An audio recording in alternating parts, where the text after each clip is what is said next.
प्राचीन काल में दक्ष प्रजापति की पुत्री सती भगवान शिव की अर्धांगिनी बनी। उनका विवाह सृष्टि के संहारकर्ता महादेव से हुआ था। यद्यपि शिव साक्षात परब्रह्म थे, किंतु दक्ष उन्हें एक तपस्वी, विकट और औघड़ समझते थे। दक्ष की अहंकारवश शिव के प्रति शंका और द्वेष था।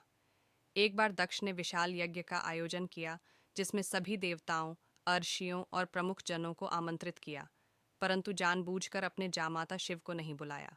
सती को यह बात खल गई, परंतु उन्होंने पिता के यज्ञ में जाने की जिद की। शिव ने उन्हें समझाया कि जहाँ अपमान हो वहाँ जाना उचित नहीं, परंतु सती का आग्रह देखकर शिव ने अनुमति दे दी। जब सती यज्ञ मंडप में पहुंची, वहां दक्ष ने उनका और शिव का उपहास किया। अपने पति का अपमान सह न सकीं सती, उन्होंने वहीं यज्ञ अग्नि में कूदकर अपने प्राण त्याग दिए। शिव को जब यह समाचार मिला, उनका क्रोध भयंकर रूप में प्रकट हुआ। उन्होंने अपनी जटा से वीरभद्र और भद्रकाली को उत्पन्न किया। वीरभद्र ने यज्ञ स्थल पर पहुंचकर यज्ञ विध्वंस कर दिया और दक्ष का सिर काट दिया। शिव स्वयं वहां पहुंचे और सती के जले हुए शरीर को उठाकर विक्षिप्त भाव में त्रिलोकों में विचरण करने लगे।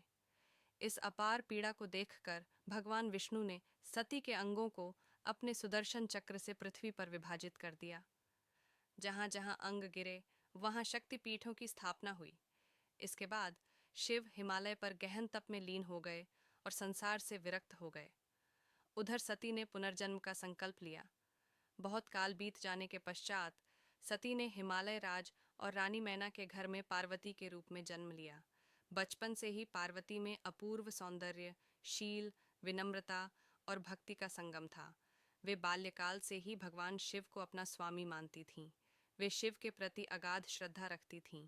एक बार देवर्षि नारद हिमालय राज के घर आए। उन्होंने पार्वती को देखकर भविष्यवाणी की कि यही कन्या देवी सती का पुनर्जन्म है और इसका विवाह शिव से होगा। यह सुनकर माता पिता चिंतित हो गए, क्योंकि वे शिव के औघड़, भूतों के साथ रहने वाले रूप से भयभीत थे। परंतु पार्वती के मन में संदेह नहीं था। अब पार्वती ने शिव को पाने हेतु तप करने का निश्चय किया। उन्होंने घोर तप आरंभ किया। पहले फल, फिर सूखी पत्तियां, अंततः केवल वायु पर निर्वाह करते हुए हजारों वर्षों तक तप किया। उनकी तपस्या ने सभी लोगों को चकित कर दिया। देवताओं ने ब्रह्मा से आग्रह किया कि शिव को पुनः संसार से जुड़ना होगा। देवताओं ने कामदेव को शिव का तप भंग करने भेजा। कामदेव ने वसंत ऋतु को शिव के आश्रम में भेजा।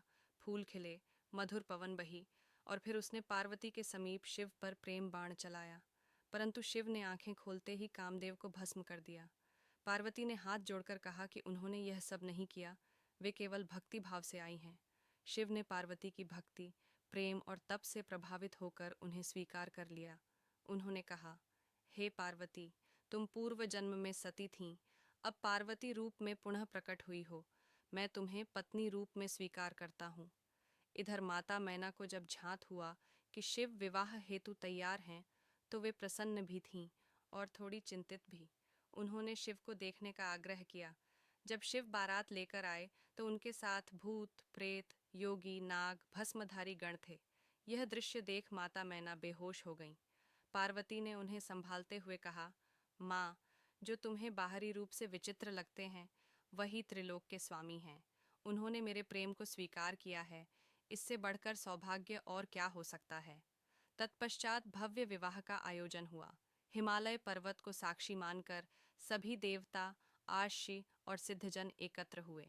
स्वयं विष्णु ने कन्यादान किया। ब्रह्मा ने यज्ञ संपन्न करवाया।